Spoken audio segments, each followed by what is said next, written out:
Hello everyone, it's lovely to be back with you again. We're here today and we're going to tell you the next part of the story about Joseph from the Old Testament. I wonder if you can remember anything about that story. It was a long time ago when you heard it, wasn't it?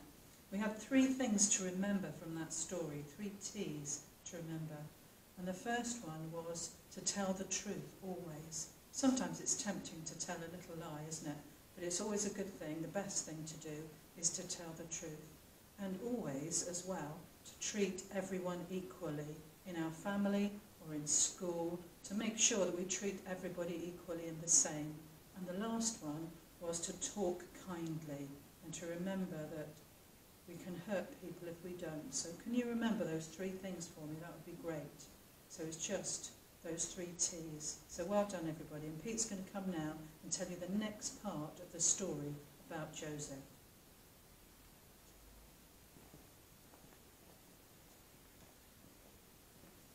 So great to be back with you and telling you this next bit of the story. And Joseph and his brothers are in 2 different places. The brothers are sent by their father to look after all the sheep. And he sends them to a particular place to do that. He says, go to this place and go and look after the sheep.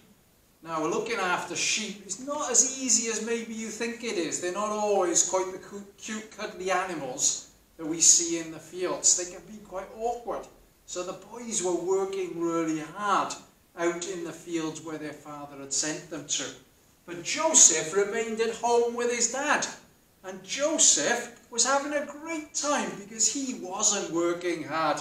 He was having a lovely time relaxing, having his nice drink, putting his sunglasses on and getting a nice suntan. When his father came to him and said to him, Joseph, I want you to go and check up on your brothers. I've sent them to this certain place and you go and check out where they are.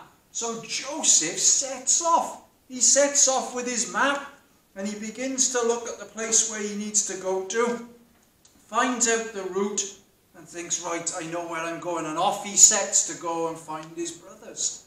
And when he gets there, he looks all around. Have a little look around for me to see if you can spot the brothers. And there was none of them. Remember, there were lots of them, we told you last time. And he couldn't see any of them, and he couldn't see any of the sheep. And he thinks to himself, where can they have gone? I don't know whether you've ever been in a place where you thought you were going to meet somebody, and when you arrived there, they weren't there. Probably what you did was what most of us do these days, is we get our phone out and we get on the phone and we listen and we ring somebody and say, where are you? But of course, Joseph didn't have a phone in those days. So what he did, he asked somebody, he said, have you seen my brothers? Have you seen the sheep? And he said, oh, they're not here. They've gone somewhere else. They've gone to the wrong place. Not the place their father sent them to, but somewhere else. So he gets back and he travels on to find his brothers. Now we're told, and we learned in the first part of the thing, that because he was his father's favourite, his father had given him his multicoloured jacket to wear. And just to rub his brothers up about the fact that they'd been working hard and he'd been staying at home having a great time, he wore his multicoloured coat. So even while he was a long way away from his brothers, they spotted him because they could see his multicoloured coat. And they began in the wrong place to have wrong thoughts.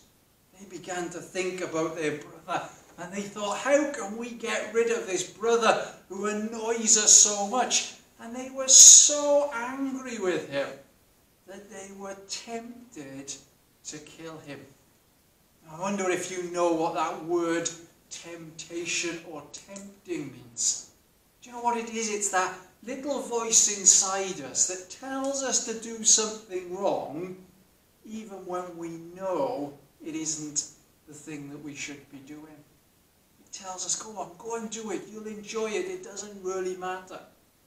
And we can sometimes be those who give in to temptation.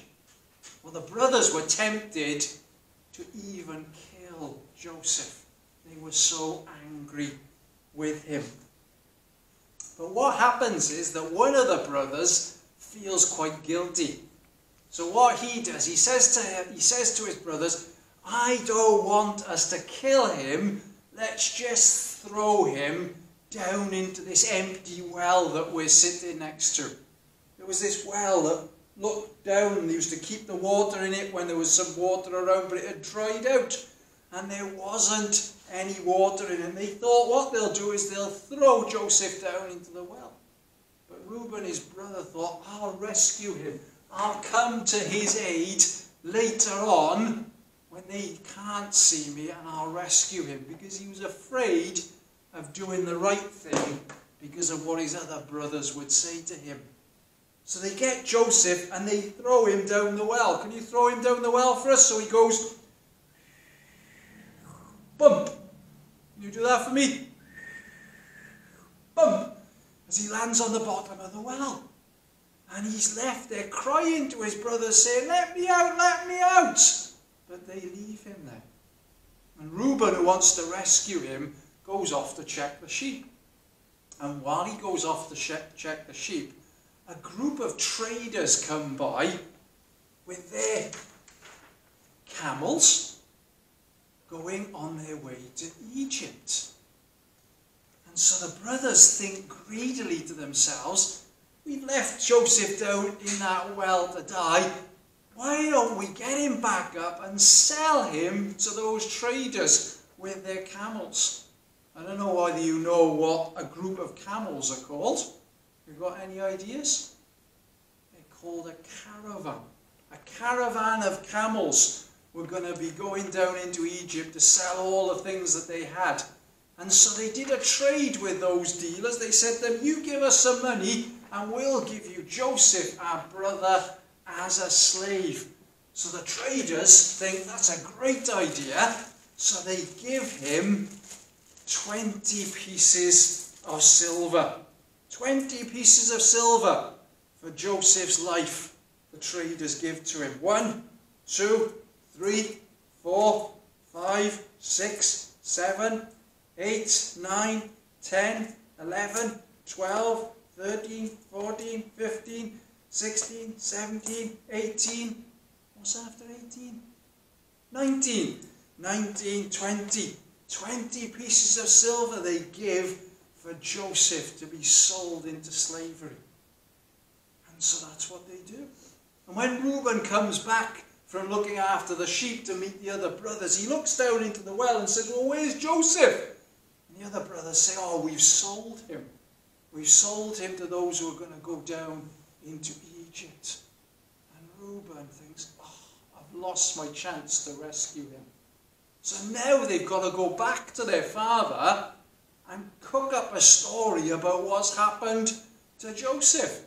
So what they do is they take his multicoloured coat, they rip it into pieces, and they put some animal's blood on it. And they take the coat back to their father and they say, look what we found on the way home. A wild animal must have killed Joseph. And here's his coat to prove it. And we're told in the story in the Bible that their father was very, very sad because he thought his son Joseph had died. We're going to come back again at another time and tell you the next part of the story. But Wendy's going to tell us a little bit about what that story means for us.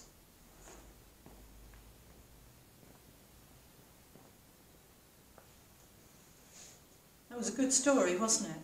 And it told us really that Joseph sometimes was in the wrong place and he made the wrong choices, and that led to him making some wrong things happen. We really need to make sure that we are always in the right place at the right time, and that when we're there we have the right sort of thoughts so that we can make the right choices. So I'm looking forward to hearing the next part of the story. I hope you can remember those things for next time, and we'll see you again.